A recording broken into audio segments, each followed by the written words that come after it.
হুম, আপনারা সবাই কেমন আছেন? ঈদ পরবর্তী আসলাম আপনাদের সাথে গল্প করার জন্য। আমি এখন আছি আমার গ্রামের বাড়িতে, কুমিল্লাতে।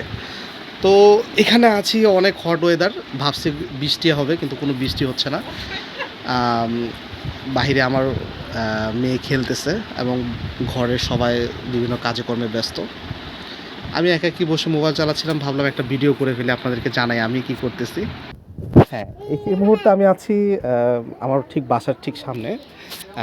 আমার ছোট্ট সোনামণিটা সে বালি নিয়ে খেলতেছে। সাধারণত আমরা শহরে থাকার কারণে কখনো এভাবে খোলা পরিবেশ সে কখনো পায় না।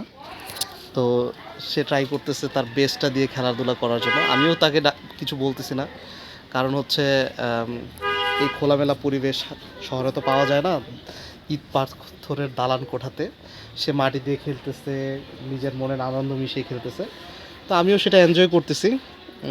গরমের মধ্যে খুবই ভালোই লাগতেছে এবং ঈদের মধ্যে খুব ভালো সময় পার করতেছি আমরা।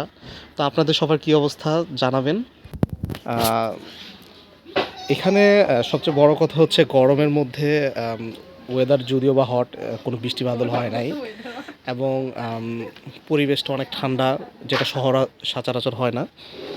এবং হচ্ছে আমরাও খুব ভালো এনজয় করতেছি। যদি একটু বৃষ্টি হইতো আর একটু ঠান্ডা পড়তো আরও ভালো লাগতো সবার। তো এই যে আমার পেয়ারা গাছ, এটা আমার বাবা নিজে হাতে লাগাইছিল।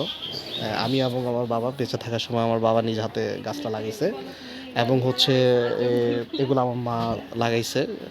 উনি বাসার আঙিনাতেই এই সবজি বাগানগুলো করলেন এবং খুব ভালোই সবজি হয়।